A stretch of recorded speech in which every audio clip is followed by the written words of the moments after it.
పిల్లలకి, పెద్దలకి అందరికీ విజ్ఞాన వినోదాన్ని అందించే చందమామ కథలకు స్వాగతం. ఈరోజు మరికొన్ని అద్భుతమైన చందమామ కథల్ని విందాము. ముందుగా 1000 వరహాల మూట అనే కథని విందాం. కథలోకి వెళ్తే చంపానగరంలో దొంగతనాలు ఎక్కువయ్యాయి. కోత్వాలు ధనసేనుడు దొంగలతో చేతులు కలపడం వల్ల ఫిర్యాదులు రాజుకు చేరడం లేదని పుకారు పుట్టింది. ఆ పుకారులోని నిజానిజాలు తెలుసుకునేందుకు రాజు మారువేషం వేసుకుని రాత్రిపూట నగర సంచారం చేస్తూ ఒక సత్రంలో బస చేశాడు. నీ దగ్గర డబ్బేమైనా ఉంటే నా దగ్గర దాచుకో, క్షేమంగా ఉంటుంది. నగరంలో దొంగల భయం జాస్తిగా ఉంది కాబట్టి హెచ్చరిస్తున్నాను అన్నాడు సత్రం యజమాని రాజుతో. నా వద్ద కాసుల మూట ఉన్నది. అందులో 1000 వరహాలున్నాయి. కాని ఆ మూటను నా దగ్గరే ఉంచుకుంటాను.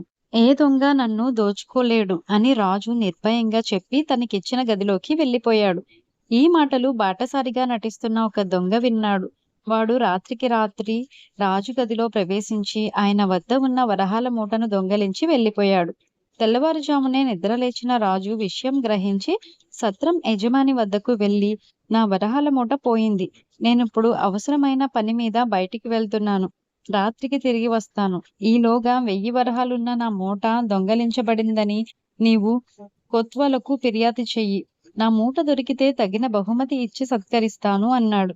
అందుకు సత్రం యజమాని, అయ్యా, ఈ దేశపు రాజు మంచివాడు, సమర్థుడు. కాని కోత్వాలు దుష్టుడు. అందువల్లనే సత్రంలో బాటసారులను దొంగలు దోచుకున్నా నేనేమీ చేయలేకపోతున్నాను. నిన్ను నేను ముందుగా హెచ్చరించిన కారణము అదే. బాటసారుల ధనాన్ని దాచేందుకు నా వద్ద భద్రతా దళముంది. ఏ దొంగ ఆ దళం జోలికి పోలేడు. కాని బాటసారులను దోచుకోకుండా ఆపడం నా వల్ల కాదు. అందుకు కారణమైన కోత్వోలుకు ఫిర్యాదునివ్వడం చెవిటివాని ముందు శంఖం ఊదడమే అవుతుంది అన్నాడు రాజుతో. ఇదంతా ఒట్టి పుకారు. నాకు కోత్వోలు మీద కూడా నమ్మకం ఉంది. నీవు నేను చెప్పినట్టు చెయ్యి అని రాజు వెళ్ళిపోయాడు. మళ్ళీ రాత్రికి రాజు మారువేషంలో సత్రం చేరుకునేసరికి సత్రం యజమాని నవ్వుతూ, నేను కోత్వాలకు ఫిర్యాదు చేశాను, కానీ ఫలితమేమీ ఉండదు అన్నాడు. రాజు తన గదిలోకి వెళ్ళాడు. కొద్దిసేపటికి ఒక అపరిచితుడు రాజు గదిలోకి వచ్చి, నువ్వు వట్టి అబద్ధాల కొరువు అన్నాడు. రాజు ఆశ్చర్యంగా, నేను నిన్ను ఇదే మొదటిసారిగా చూస్తున్నాను. నేను అబద్ధాల కోరునని నీకెలా తెలుసు అని అడిగాడు. నిన్న రాత్రి నీ వరహాల మూటను దొంగలించింది నేనే. మూట చాలా పెద్దదిగా ఉన్నా అందులో గుడ్డ ముక్కలు, చిన్న చిన్న రాళ్ళు ఉన్నాయి. వరహాలు మాత్రం 100 ఉన్నాయి. కాని నువ్వేమో 1000 వరహాలు పోయినట్లు కోత్వాలకు ఫిర్యాదు చేయించావు అన్నాడు దొంగ ఈసుడిస్తున్నట్లు. రాజు వాడి కేసి తీవ్రంగా చూస్తూ, దొంగతనం చెయ్యడమే కాక ఆ సంగతి నిర్భయంగా చెప్తున్నావు. నువ్వు గుండెలు తీసిన బంటువులాగున్నావే అన్నాడు. అదంతా వేరే సంగతి. నువ్వు ఇప్పటికిప్పుడు కోత్వాలు ఇంటికి వచ్చి నీ మూటలో ఉన్నవి 100 వరహాలేనని నిజం చెప్పాలి అన్నాడు దొంగ. చెప్పకపోతే అన్నాడు రాజు. దొంగ తన దుస్తుల్లోంచి చిన్న కత్తి తీసి బెదిరిస్తూ, చెప్పకపోతే నీ ఒంటి నిండా గాయాలు చేస్తాను అన్నాడు. రాజు ఒడపుగా వాడి చెయ్య పట్టుకుని చిన్న దెబ్బతో వాడి చేతిలోని కత్తి కింద పడేలా చేశాడు. తర్వాత వాడి 2 చేతులు విరిచికొట్టి, నిన్నిప్పుడిలా కోత్వాలికి అప్పగిస్తాను అన్నాడు. సరే, నన్ను కోత్వాలుకు అప్పగించు. కాని ఆయనకు నీ మూటలో ఉన్నవి 1000 వరహాలు కాదని 100 వరహాలేనని చెప్పు. లేకుంటే ఆయన నన్ను బ్రతకనివ్వడు అన్నాడు దొంగ ఏడుస్తూ. దొంగగా పట్టుబడ్డమే కాకుండా భయపడగా, మూటలో ఎంత డబ్బు పోయిందో చెప్పి తీరాలని ఇంతగా గోల పెడుతున్నావు.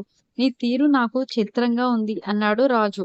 దొంగ ఒకసారి పెద్దగా మూలిగి, నేను దొంగనే అయినప్పటికీ నిజాయితీపరుణ్ణి. కోత్వాలు నమ్మాలి నేను దొంగలించిన మూటలో 100 వరహాలే ఉన్నాయని. ఆయన నన్ను కొరడా దెబ్బలు కొట్టించాడు. కావాలంటే నా వీపు చూడు అన్నాడు దొంగ. రాజు వెనక్కి వెళ్లి చూస్తే వాడి వీపు మీద దెబ్బలు గుర్తులున్నాయి. కోత్వాలు తన బాధ్యతను చక్కగా నిర్వహిస్తున్నాడు. దొంగతనం చేసినందుకు నీకీ శిక్ష పడి తీరవలసిందే అన్నాడు రాజు. అయ్యా, నీకు పోయినవి 100 వరహాలే కదా. నీకు నేను 200 వరహాలిస్తాను. కోత్వాలకు నిజం చెప్పు. నా నిజాయితీని ఆయన నమ్మకుంటే నాకు బ్రతికే భారమైపోతుంది అన్నాడు దొంగ. ఇది మరింత ఆశ్చర్యంగా తోచి రాజు దొంగను నిలదీస్తే, వాడు దొంగతనం చేయగానే కోత్వాలు వద్దకు వెళ్లి మూటలో 100 వరహాలున్నాయని చెప్పి సగం వాటా ఆయనకు 50 వరహాలిచ్చి వచ్చినట్లు చెప్పాడు. కాని ఆ తర్వాత సత్రం యజమాని చేసిన ఫిర్యాదులో పోయినవి 1000 వరహాలని తెలిసి తన వాటా మిగిలిన 450 వరహాల కోసం కోత్వాలు వాడిని బాగా హింసించాడు. దొంగ తన నిజాయితీని రుజువు చేసుకునేందుకు సత్రానికి వచ్చాడు. ఆ సరికి రాజుకు అసలు విషయం అర్థమైంది. ఆయన దొంగకు తానెవరో తెలియజెప్పి ఇక నుంచి బుద్ధిగా బ్రతకమని హెచ్చరించి పంపేశాడు. తర్వాత ఆయన రాజభటులను పంపి కోత్వాలును బందీ చేయించాడు. ఇదేమిటి మహారాజా అంటూ గోలపెట్టిన కోత్వాలుతో, నువ్వు దొంగల నుంచి నిజాయితీని ఆశిస్తున్నావు. అయితే నీలో మాత్రం నిజాయితీ లేదు. కొంతకాలం పాటు కారాగారంలో దొంగల మధ్య గడుపుతూ వాళ్ళ నుంచి నిజాయితీ నేర్చుకో అన్నాడు రాజు. తర్వాత చంపానగరంలో దొంగతనాలు ఆగిపోయాయి. 1000 వరహాల మూట అనే కథ ఇక్కడితో సమాప్తం. ఇప్పుడు మరొక కథని విందాం. కథ పేరు ఇద్దరు ఇద్దరే. ఇక కథలోకి వెళ్తే, రంగాపురంలోని భూషయ్యకు పెద్ద జబ్బు చేసి తగ్గింది. గాలి మార్పు కోసం కొన్నాళ్లు సీతాపురంలో ఉండి రమ్మని వైద్యుడు చెప్పాడు. భూషయ్య ఆ ప్రకారం సీతాపురంలోని దూరపు బంధువుల ఇంటికి వెళ్లి ఉన్నాడు. బంధువుల ఇంటి భూషయ్యకు చక్కని ఆదరణ లభించింది. ప్రతిరోజు సాయంత్రం చల్లని గాలిలో నడుచుకుంటూ సంతకు వెళ్లేవాడు భూషయ్య.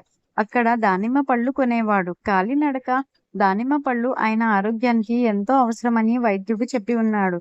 భూషయ్యకు ఏ రోజు చక్కని దానిమ్మ పళ్ళు దొరికేవి కాదు. కొన్నిటికి డాగులుండేవి. కొన్ని ఇంటికి వెళ్ళాక వలిచి చూస్తే సగం పైన గింజలు కుళ్ళి ఉండేవి. అప్పటికి భూషయ్య పళ్లను ఎంతో కష్టపడి ఏరుకునేవాడు. ఒకరోజు కొన్నవాడి వద్ద మళ్ళీ కొనేవాడు కాదు. అలా వారం రోజులు గడిచాక ఒకరోజు సాయంత్రం సంతలో తిరుగుతుంటే ఊరికి కొత్తవాణ్ణి. పళ్ళ నాణ్యతకు మాత్రం కాదు, నా దగ్గర ఒకసారి పళ్ళు కొంటే ఇంకెప్పుడు నా దగ్గరే కొంటారు అంటూ అరుస్తున్న ఒక యువకుడి వద్దకు వెళ్ళాడు భూషయ్య. తర్వాత వాణ్ణి చిరాగ్గా చూసి, అంతా ఇలాగే అంటారు కానీ పచ్చి మోసం అంటూ ఆయన వాడికి తన అనుభవం చెప్పాడు. అదంతా నాకు తెలియదు బాబు.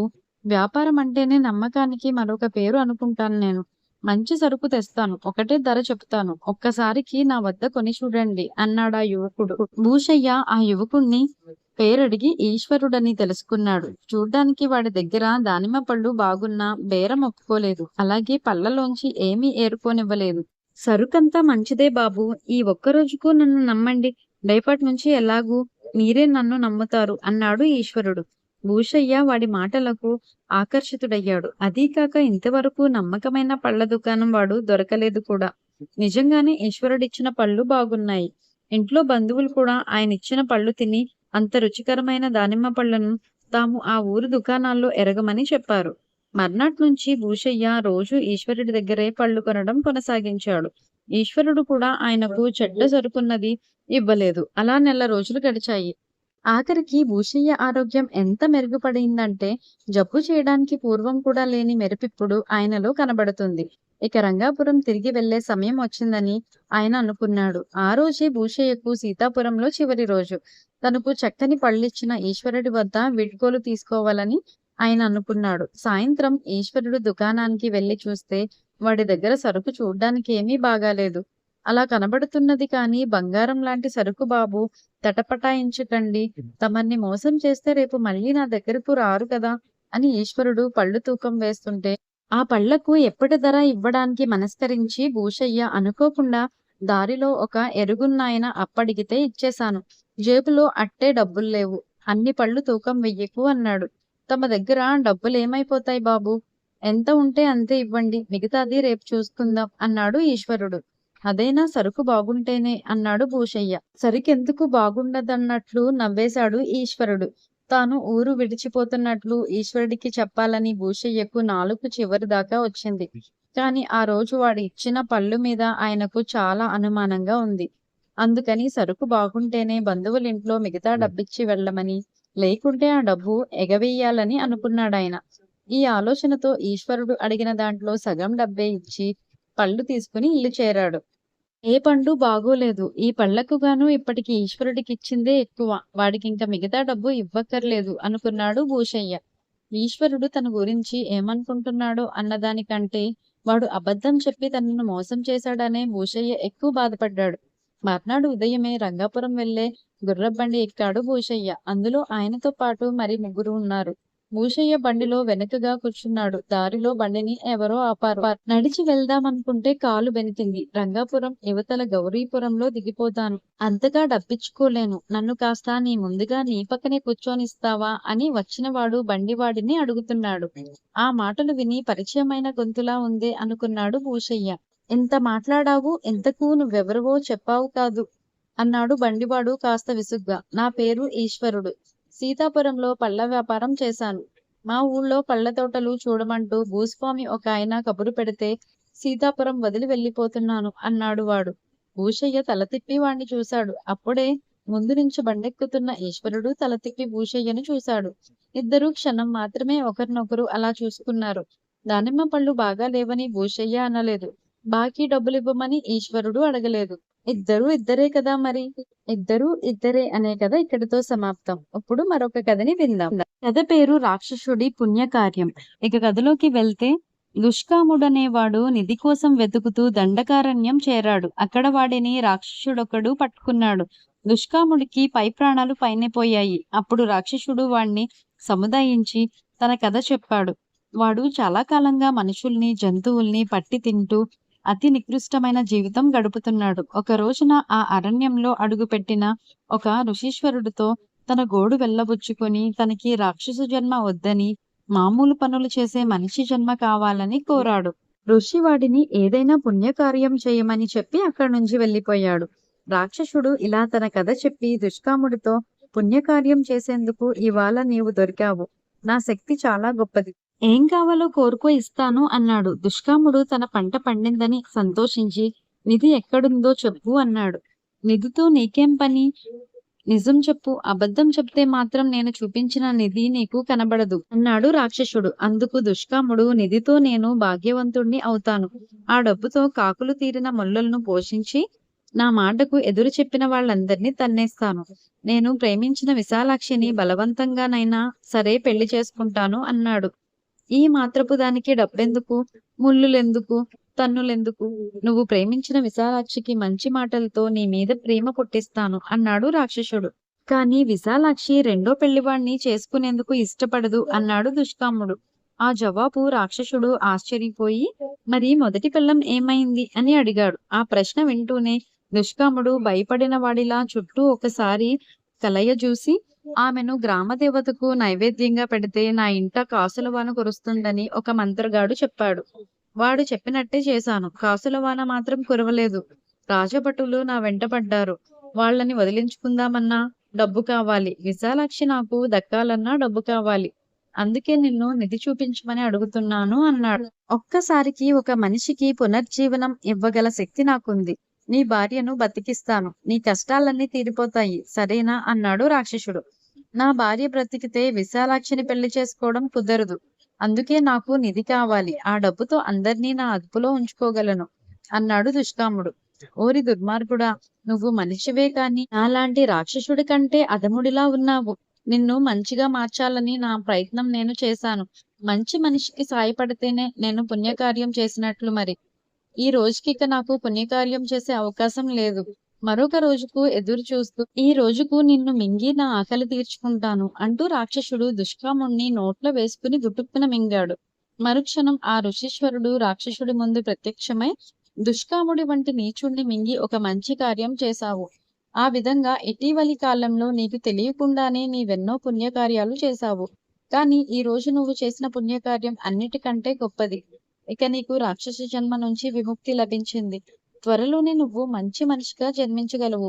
ధన్యుడివి అని చెప్పి ఆశీర్వదించి అంతర్ధానమయ్యాడు. రాక్షసుడి పుణ్యకార్యం అనే కథ ఇక్కడితో సమాప్తం.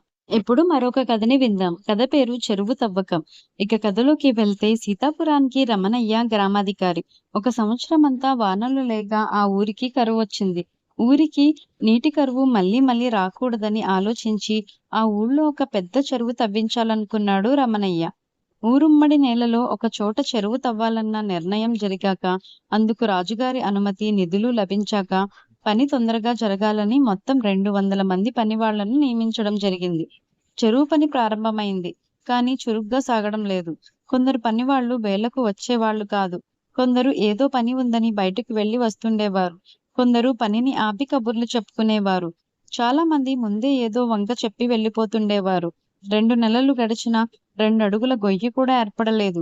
ఈలోగా ఆ ఊరుకు భూషయ్య అనే ఆయన వచ్చాడు. భూషయ్య భాగ్యవంతుడు. కరువు కారణంగా ఆ ఊళ్ళో చాలా మంది పొలాలు అమ్ముకుని వలస వెళ్లిపోతున్నారని తెలిసి ఆయన అక్కడకు వచ్చి చవక ధరకు ఊళ్ళోని 3వ వంతు పొలాలు కొనేశాడు. తన పొలాలకు నీటి ఎద్దడి ఉండకూడదని ఆయన కూడా తన పొలాల మధ్య పెద్ద చెరువు తవ్వించాలనుకున్నాడు. పరిమాణంలో అది గ్రామాధికారి తవ్విస్తున్న చెరువు కంటే పెద్దది. దానికైనా 100 మంది పనివాళ్లను మాత్రమే తీసుకున్నాడు. వాళ్ళు నెల రోజుల్లో గ్రామాధికారి చెరువు కంటే 3 రెట్లు లోతుకు నేలను తవ్వారు. ఇది రమణయ్యకు చెప్పలేని ఆశ్చర్యాన్ని కలిగించింది. ఈ తేడా ఎక్కడొచ్చింది అని రమణయ్య ఆరా తీయించాడు. పనివాళ్లకు భూషయ్య కంటే రోజుకు తానిస్తున్న జీతమే ఎక్కువ. కానైతే భూషయ్య పనివాళ్ల వేళకు వచ్చి పనిచేసి వేళకు వెళ్తున్నారు. మధ్యలో కబుర్లాడుకోవటలేదు. రోజంతా శ్రద్ధగా పనిచేస్తున్నారు. పనివాళ్లను అదుపు చెయ్యాలని రమణయ్య తవ్వుతున్న చెరువు చుట్టూ కంచె కట్టించాడు. అందుకు 2 వారాలు పట్టింది. ఆ కంచెకు ఒక మూలగా తలుపు పెట్టాడు. అక్కడొక కాపలావాడిని ఉంచాడు. పనికి ఆలస్యంగా వచ్చిన వారిని లోపలికి రానివ్వకూడదన్న నియమం పెట్టాడు. సరిగ్గా పని చెయ్యని వారికి జీతం లేదన్నాడు. పని మధ్యలో కానీ పని ముగిసిన వేళకు ముందు కానీ ఎవరూ బయటకు పోరాదని నియమం విధించాడు. పనివాళ్లు కబుర్లు చెప్పుకోకుండా కొందరిని కాపలా పెట్టాడు. ఇదంతా చేశాక పనివాళ్లకు వేళకు వచ్చి వేళకు వెళ్లడం అలవాటైంది. వాళ్ళల్లో వాళ్ళు కబుర్లు చెప్పుకోవడము తగ్గింది. అయితే పని వేగం మాత్రం పెద్దగా పెరగలేదు.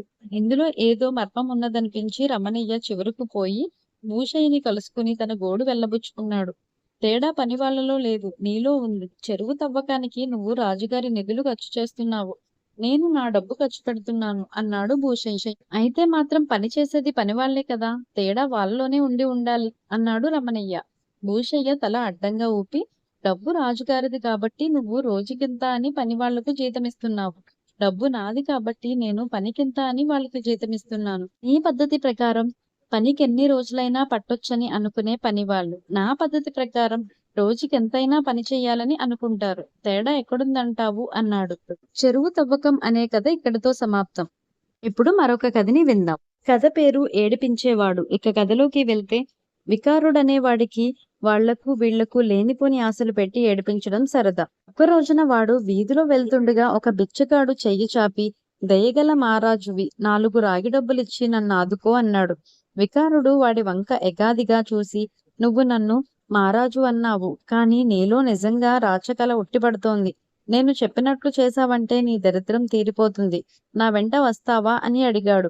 బిచ్చగాడు సరే అన్నాడు. వికారుడు వాణ్ణి తన ఇంటికి తీసుకువెళ్లి మంచి బట్టలు కట్టబెట్టాడు. తర్వాత వాణ్ణి తీసుకుని ఒక ఇంటికి వెళ్లి, ఈయన మారువేషంలోని మహారాజు, మీ కష్టాలు స్వయంగా విచారించాలని వచ్చారు అని చెప్పాడు.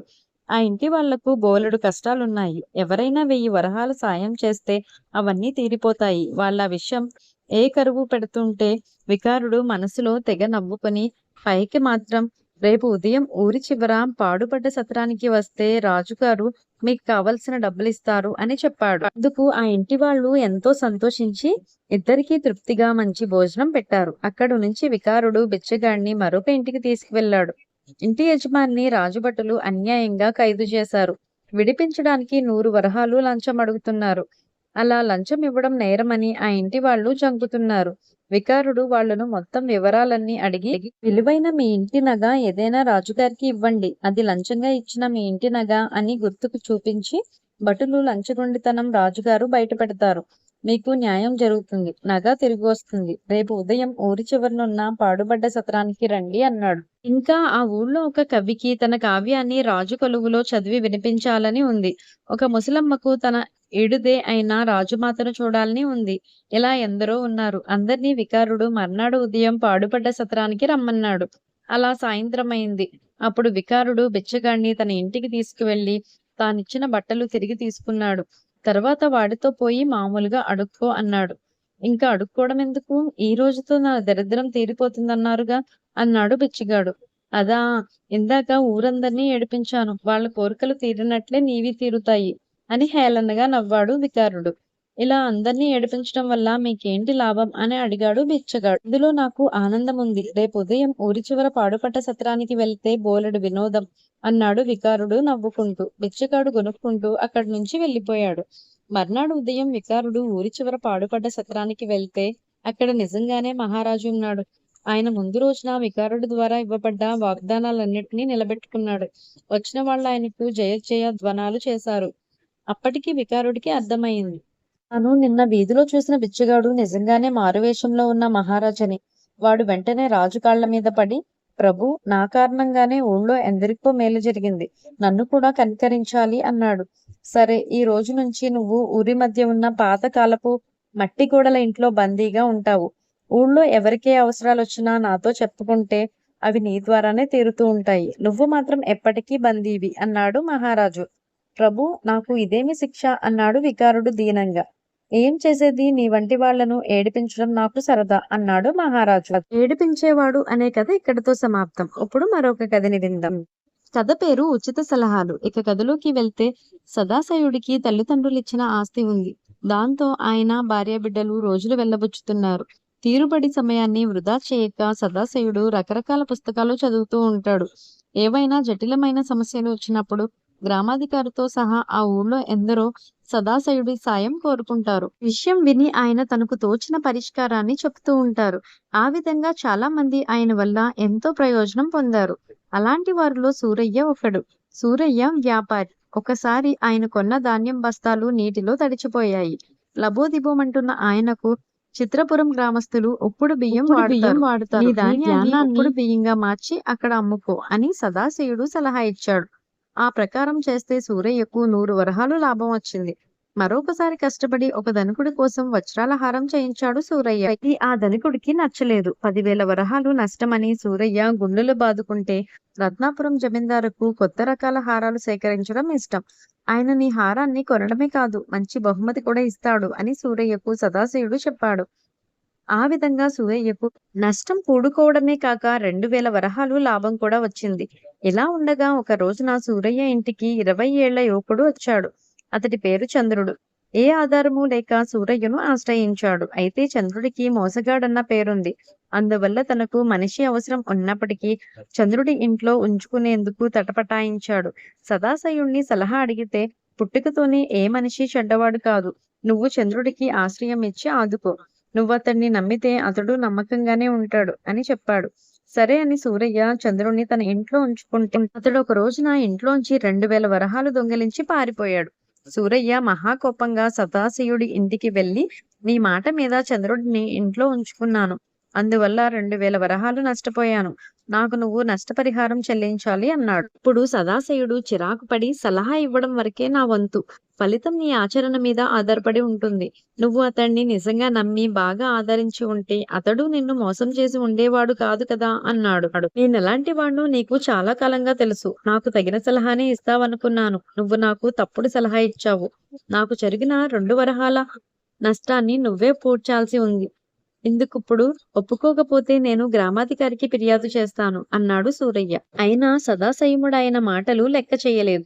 వ్యవహారం గ్రామాధికారి దాకా వెళ్ళింది. గ్రామాధికారికి అసలు విషయం అర్థమయ్యింది. సూరయ్య బుద్ధి మంచిది కాదని, అలాంటి వాడి పితూరికి విలువ ఇస్తే సదాశయుడు ఇంకెవరికీ మాట సాయం చేయడని ఆయనకు అనిపించింది.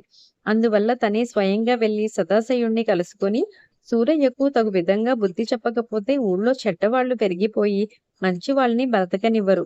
కనుక నువ్వే ఏదైనా పరిష్కార మార్గం చెప్పు అని అడిగాడు. సదాశయుడు ఆయనకు ఏం చేయాలో చెప్పాడు. ఆ ప్రకారం మర్నాడు గ్రామాధికారి ఊళ్ళో అందరినీ సమావేశపరిచి సూరయ్య పితూరి గురించి చెప్పి, అతడి పితీరిలో న్యాయం ఉంది. అయితే అసలు సూరయ్య సదాశివుడి సలహా ఎందుకు పాటించాడో చెప్పవలసి ఉంది అన్నాడు.